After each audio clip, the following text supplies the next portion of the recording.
மலைவாழ் உழவர் முன்னேற்ற திட்டம்.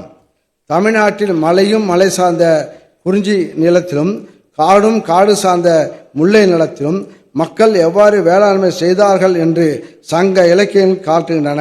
இப்பகுதியில் மானாவாரி பயிர்களான வரகு, திணை, கம்பு போன்றவை பயிரிடப்பட்டதையும் அவற்றை மலை மகளிர் பாதுகாப்பதையும் கண்முன்னே விரிக்கின்றன. குருவி ஒப்பியும் கிளி கடிந்தும் குன்றத்து சென்று வைகி அருவி ஆடியும் சுனை குடைந்தும் என்ற வரியில் குறிஞ்சி நிலத்தில் வாழ்ந்த பெண்கள் திணை புனங்களில் குருவிகளை ஓட்டியும் கிளிகளை விரட்டியும் பயிரினை காத்தும் தொழிலை மேற்கொண்டதை சிலப்பதிகாரம் எடுத்து கூறுகிறது. பல்வேறு திட்டங்களில் பழங்குடியினருக்கான ஒதுக்கீட்டினை தொடர்ந்து செயல்படுத்தி வந்த போதிலும் இயற்கையோடு இணைந்து வாழ்ந்து சுற்றுச்சூழலுக்கும் உயிரியல் பன்மையத்திற்கும் பாதுகாப்பு அளித்து வரும் மலைவாழ் உழவர்களுக்கான சிறப்பு திட்டம் ஒன்றை செயல்படுத்தி அவர்கள் வாழ்வாதாரத்தை உயர்த்த வேண்டியது அவசியம்.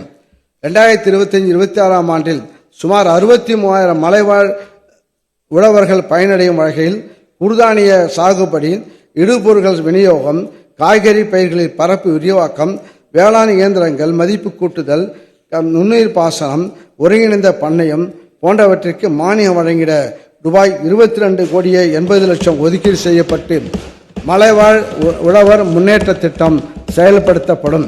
மேலும் இப்பயனாளிகளுக்கு உழவர் கடன் அட்டை வழங்க நடவடிக்கை எடுக்கப்படும்.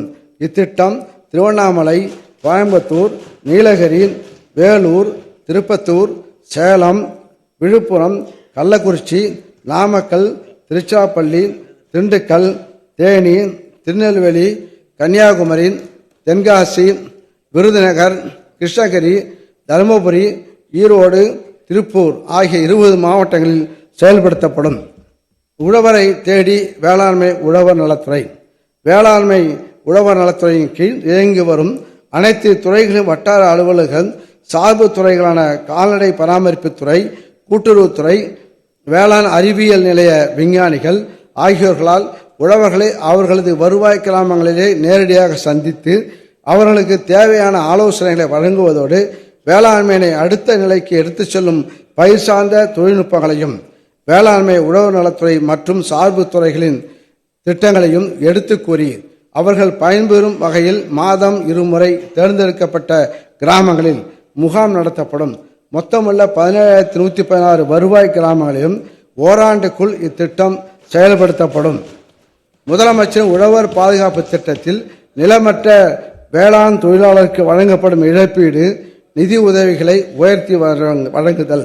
தமிழ்நாட்டில் முதலமைச்சரின் உழவர் பாதுகாப்பு திட்டத்தில் சிறு குறு உழவர்கள், வேளாண் தொழிலாளர்கள் மற்றும் அவர்களது குடும்பத்தினர் பயன்பெறும் வகையில் முதியோர் ஓய்வூதிய தொகை, மகப்பேறு உதவித்தொகை, இயற்கை மரணத்திற்கான உதவித்தொகை, விபத்து நிவாரணத் தொகை, இறுதிச் சடங்கு நிவாரணத் தொகை, கல்வி உதவித்தொகை ஆகியவை வழங்கப்படுகின்றன. வேளாண்மையை நம்பியுள்ள நிலமற்ற வேளாண் தொழிலாளர்களின் வாழ்வாதாரம் சாகுபடி காலங்களில் கிடைக்கும் பணிகளை பொறுத்தே அமைகிறது. இயற்கை பேரிடர்களால் பயிர் சாகுபடி பாதிக்கும் போது உழவர்களுடன் வேளாண் தொழிலாளர்களின் வாழ்வாதாரமும் பெரிதும் பாதிக்கப்படுகிறது. இதனை கருத்தில் கொண்டு நிலமற்ற வேளாண் தொழிலாளர்களுக்கு விபத்து மரணத்துக்கான இழப்பீடு 1,00,000 ரூபாயிலிருந்து 2,00,000 ரூபாயாகவும், விபத்தினால் ஏற்படும் உடல் உறுப்பு இழப்பிற்கு நிதி உதவி 20,000 ரூபாயிலிருந்து 1,00,000 ரூபாயாகவும், இயற்கை மரணத்துக்கான நிதி உதவி 20,000 30,000ஆகவும், இறுதி சடங்கு செய்வதற்கான நிதி உதவி 2,500 ரூபாயிலிருந்து 10,000 ரூபாயாகவும் உயர்த்தி வழங்கப்படும். இதனால் விளிம்பு நிலையில் உள்ள நிலமற்ற தொழிலாளர்களின் குடும்ப நலன் பாதுகாக்கப்படும்.